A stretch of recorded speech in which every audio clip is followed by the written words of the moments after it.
Des révélations importantes viennent de nous parvenir et ont été faites en ce qui concerne l'un des dossiers les plus lourds qui envenime et qui envenimera pendant longtemps en tout cas, dans un futur proche, ça c'est sûr, les relations entre l'Algérie et la France. Avant l'affaire Ahmed DZ, rappelez-vous, il y avait l'affaire de l'espion de Bercy. Cet informaticien franco-algérien qui avait été arrêté à la deuxième semaine du mois de mars, qui a été mis en examen pour l'espionnage au profit d'une puissance étrangère, en l'occurrence l'Algérie. L'espion de Bercy a été filmé incognito et en caméra cachée par complément d'enquête, le magazine d'investigation de France 2, qui a été diffusé le jeudi 22 janvier dernier. Espion de Bercy qui dit « Voilà, j'ai été contraint, j'ai subi du chantage par les services de l'enseignement algérien, j'ai mes parents qui vivent en Algérie. » Cet espion franco-algérien n'a jamais agi uniquement sous le coup du chantage ou de la pression ou des intimidations, puisqu'il est devenu ami avec les plus hauts responsables du service secret algérien. Il est parti en Algérie plusieurs fois,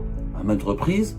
Il a été reçu en haut lieu, notamment par le général Mohamed Jabbar. Cet informaticien franco-algérien a même reçu des propositions juteuses et alléchantes, puisqu'on lui a promis de l'argent, des marchés, on lui a même demandé d'ouvrir une entreprise en Algérie pour accéder à des marchés publics, on lui a promis la fortune, le bonheur, la protection et l'impunité.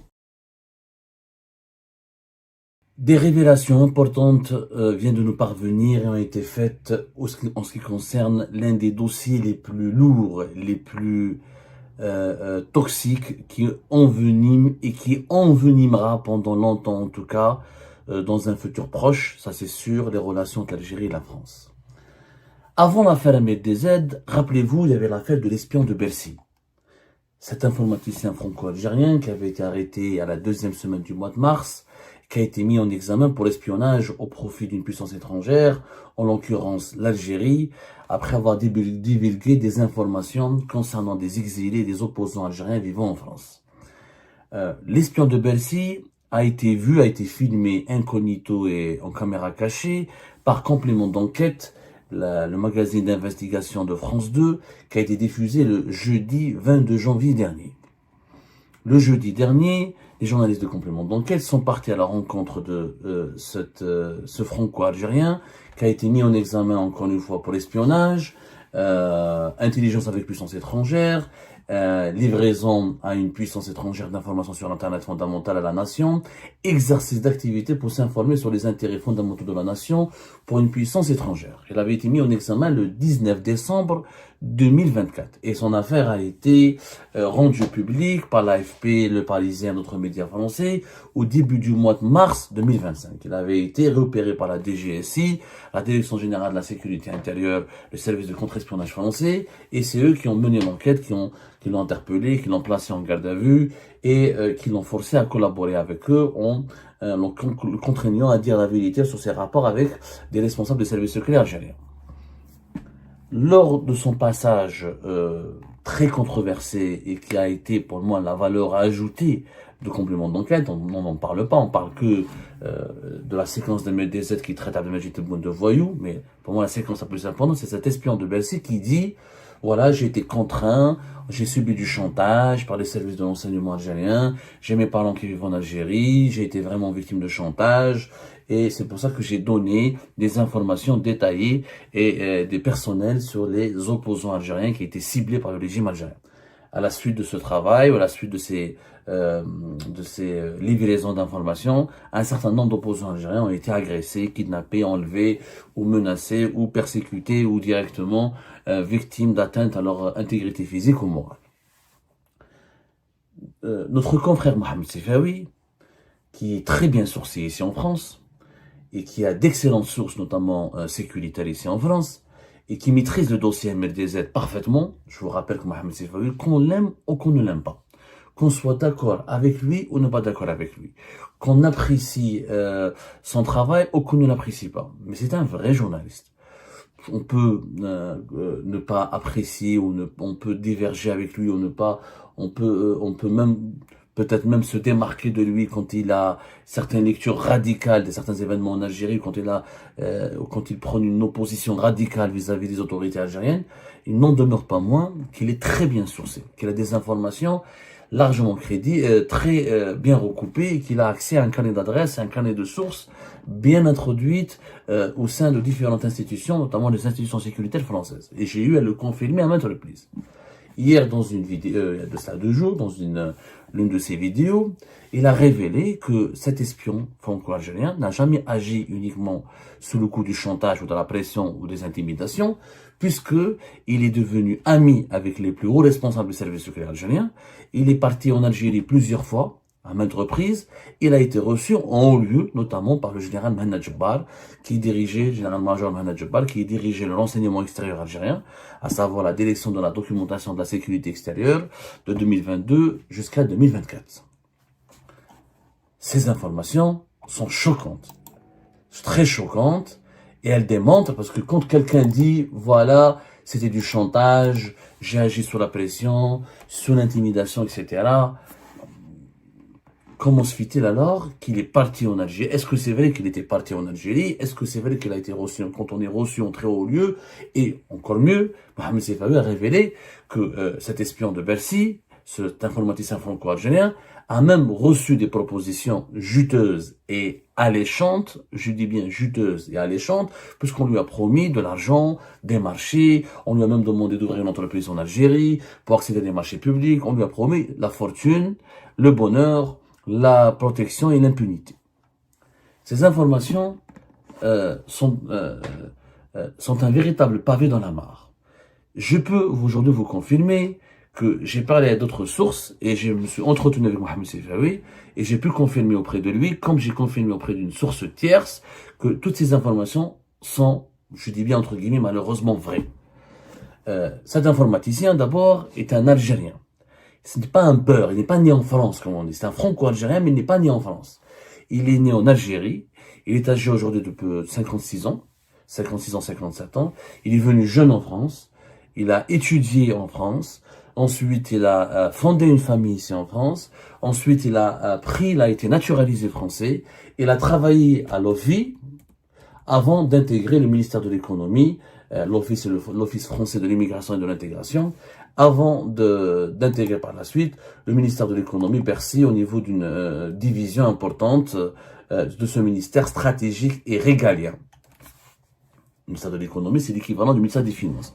C'est l'un des ministères les plus importants de la République française, de l'État français. J'ai pu confirmer, effectivement, que Mohamed Sefawi ne s'était pas trompé.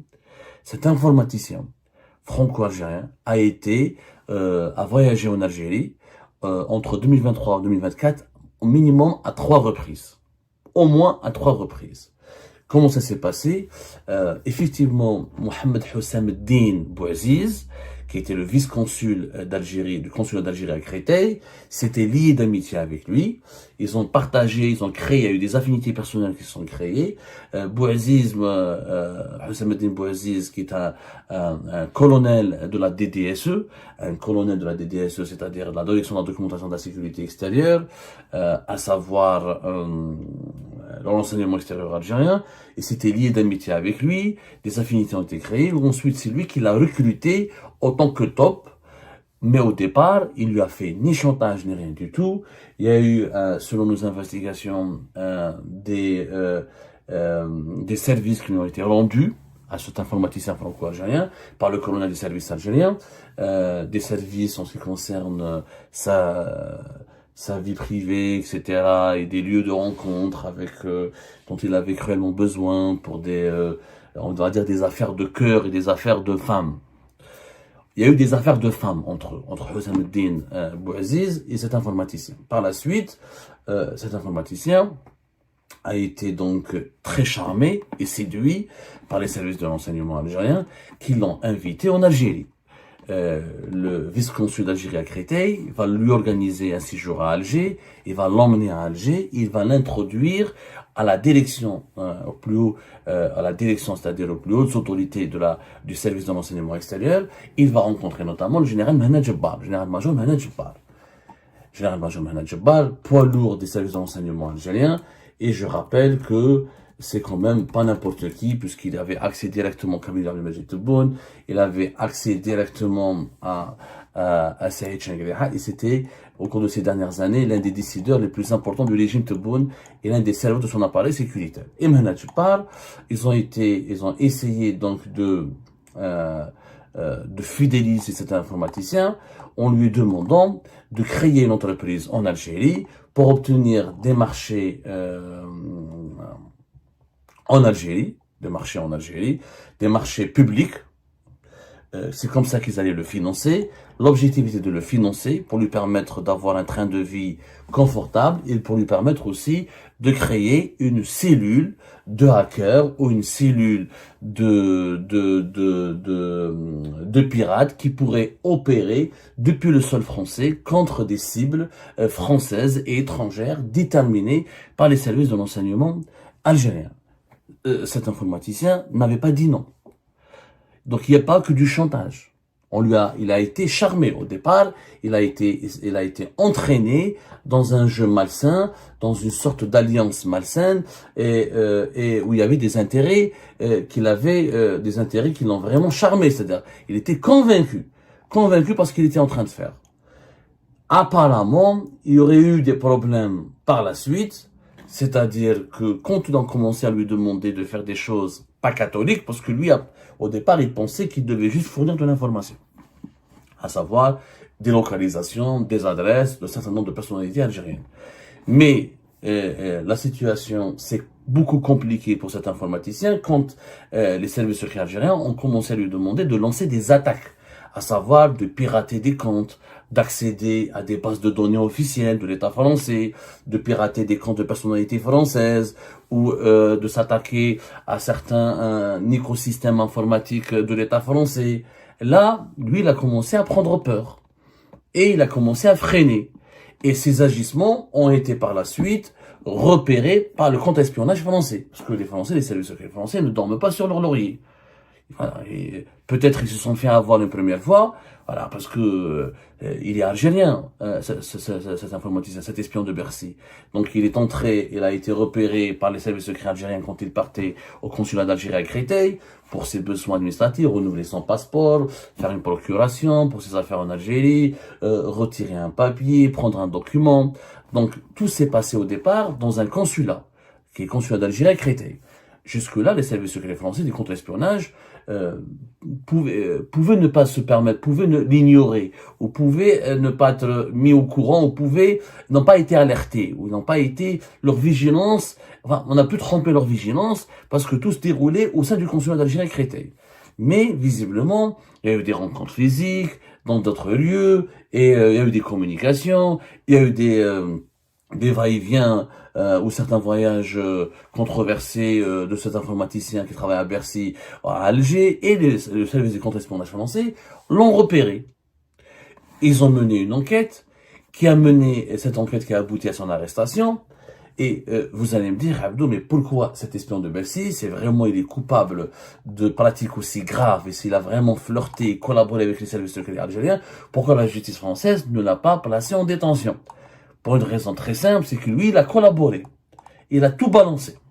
Dès qu'il a été arrêté, il a collaboré avec la DGSI française, il leur a donné tout ce qu'il savait, il leur a donné des informations, il a témoigné, il a reconnu qu'il a été approché, qu'il a été recruté, et par la suite, c'est lui qui le dit, il a été victime de chantage. Donc, le chantage n'a pas été pratiqué au début, puisqu'au début, c'était une recrue qui trouvait son intérêt. Il faut dire la vérité. Donc c'était ce gars de Bercy, il doit arrêter de nous prendre pour des cons. Il avait des intérêts. Il avait des intérêts personnels, des intérêts mercantiles. Il avait du soutien. Il avait des affinités avec les responsables du service secret algérien. Le malaise a commencé quand on lui a demandé, où il a vu le jour là, le malaise, ses relations avec l'appareil sécuritaire algérien se sont détériorées, ont commencé à se compliquer quand on lui a demandé officiellement d'accomplir certaines missions dangereuses, qui est de s'attaquer à des bases de données, à des écosystèmes ou à des personnalités françaises. Parce qu'au départ, quand il fournissait uniquement des informations sur les opposants algériens, pour lui, c'était pas très dangereux. Il l'a dit dans le complément d'enquête. Il avait une copine, avec laquelle il avait des affinités personnelles, qui travaillait toujours à l'OFI. Il a pris des fiches des personnalités algériennes, comme moi par exemple, on a tous une fiche à l'OFI. Quand on vient en France, quand on demande une carte de séjour, quand on demande l'asile, quand on obtient un statut de réfugié politique, quand on cherche à régulariser sa situation, on passe tous par l'OFI. Il y a toujours des étapes qu'il faut accomplir au niveau de l'OFI pour avoir par la suite la carte de séjour. Donc l'OFI, elle a une base de données où il y a les adresses personnelles, l'adresse personnelle, la situation familiale, le niveau de revenus, etc. Donc au départ, espionner les opposants algériens, pour lui, c'était facile.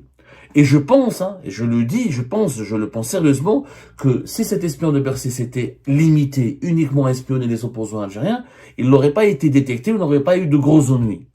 C'est parce que par la suite, on lui a demandé d'espionner des personnalités françaises, de s'attaquer, de hacker, de pénétrer, de recruter d'autres personnes, d'obtenir des informations détaillées ou de personnalisées ou des données sensibles sur des personnalités françaises ou sur des institutions françaises. C'est là où le piège s'est refermé autour de ce pauvre informaticien franco-algérien parce qu'il a compris, voilà, même lui il a commencé à prendre peur. Et quand tu espionner Abdou Samman, Amir DZ, ou Shawqi Ben Zahra, ou je sais pas moi, ou la Toufir Ben Nasser, ou etc., les personnes qui sont exilées, qui vivent ici en France, c'est une chose. C'est une mission pas très difficile, parce qu'on n'est pas des personnalités françaises, on n'est pas des Français, on n'occupe pas des fonctions en France, on reste des pauvres étrangers malheureux et en détresse. Mais quand on lui a demandé de s'attaquer à des personnalités françaises, à des institutions françaises, à des organes publics français, là, ça devient, ça bascule dans une toute autre dimension. Et cet espion franco-algérien ou cet informaticien, il a bien compris qu'il pouvait pas être un James Bond. En réalité, ils ont voulu l'utiliser, l'exploiter jusqu'au bout, quitte à le griller, quitte à l'exposer à un grand danger. Et donc, cette affaire, elle est beaucoup plus grave que ce qu'on pensait. Et c'est pour ça que la DGSI française est intervenue, elle l'a arrêté, et lui, il a rapidement collaboré, parce qu'il avait peur des services secrets algériens, ça se voit qu'il avait peur, il avait peur de représailles. En réalité, on lui a fourni une protection en France, on lui a garanti qu'il ne finira pas en prison, à la seule condition qu'il collabore pleinement et entièrement avec les services secrets français. Et c'est comme ça que l'affaire de l'espionnage, l'affaire de l'espion de Bercy a éclaté. Je rappelle, elle a éclaté au début du mois de mars 2025, bien avant l'affaire Ahmed DZ. Faut savoir, la mise en examen, l'affaire de l'espionnage ou l'affaire de l'espion de Bercy a éclaté bien avant l'affaire Ahmed DZ. Et ça a été l'élément déclencheur. Ça a été l'élément déclencheur. Après, il y a eu les révélations, etc.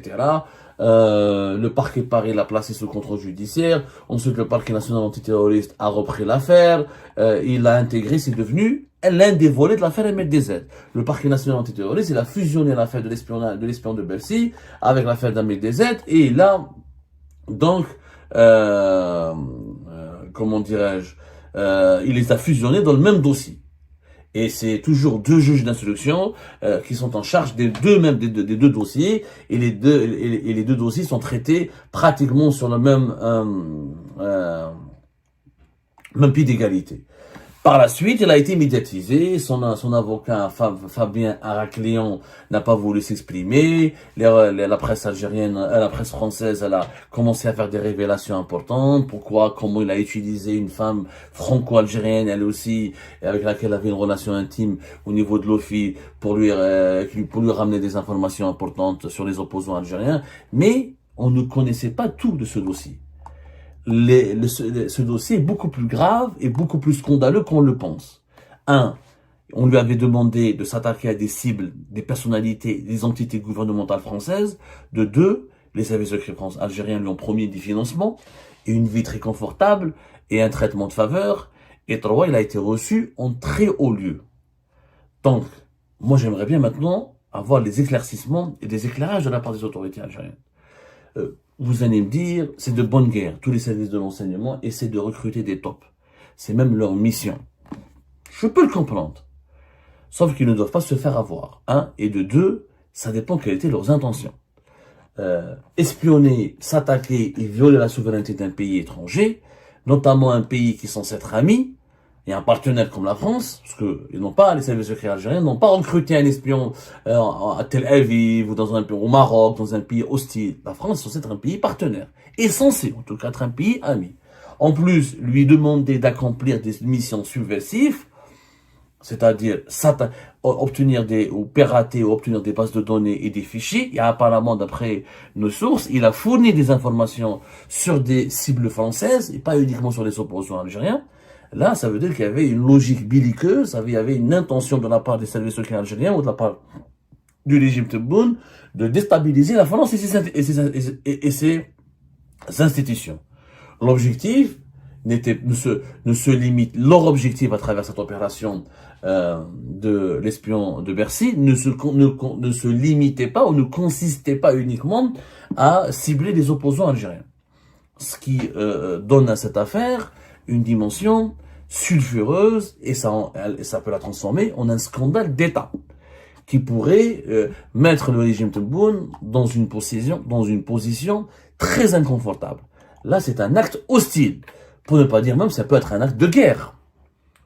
C'est un acte de guerre. Quand tu espionnes, quand tu pénètres une institution étatique d'un pays étranger et tu essayes de la saboter, d'obtenir des informations confidentielles et secrètes pour déstabiliser cet État étranger, c'est un acte de guerre. Ça s'appelle un acte de guerre. Donc, vous avez un régime Tebboune qui se plaint lui-même de subir des agressions étrangères. En réalité, c'est lui qui agresse. Cette affaire de l'espion de Bercy confirme que le régime Tebboune, réellement, c'est lui l'agresseur. Ce n'est pas l'agressé. Alors que le narratif officiel de la propagande du régime Tebboune le fait passer pour l'agresser, pas pour l'agresseur. Ça change énormément les données, ça change énormément les éléments de langage du scénario qu'on doit réécrire maintenant pour expliquer les deux eaux de cette crise entre l'Algérie et la France. Moi, je pense que les autorités algériennes doivent maintenant s'expliquer, doivent communiquer clairement, doivent faire preuve de transparence. Et dans la prochaine émission, je vais faire des propositions concrètes et directes à Abdelmajid Tebboune et aux responsables des services de sécurité. Maintenant, la posture du silence ou du démenti catégorique et de la fuite en avant et la posture de dire que tout est faux, tout est mensonger, alors que la justice française et que les services de sécurité français ont des éléments concrets, ont des éléments palpables, ont des éléments, je dis bien, ont des éléments qui ont été vérifiés et vérifiables, des éléments matériels, notamment d'un espion qui a roulé pour les services secrets algériens, qui a tout balancé. Je pense que leur posture, elle ne peut pas tenir, elle est intenable aujourd'hui. Et ben c'est la fin de cette vidéo les amis, je vous remercie comme d'habitude pour avoir suivi jusqu'à la fin.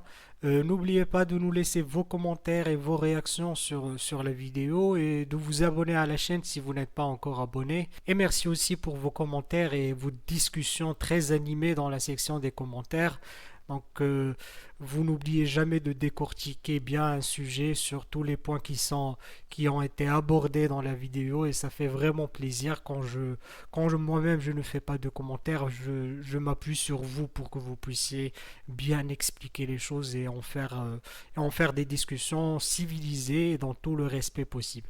Donc voilà, merci beaucoup et à la prochaine dans une nouvelle vidéo. Au revoir.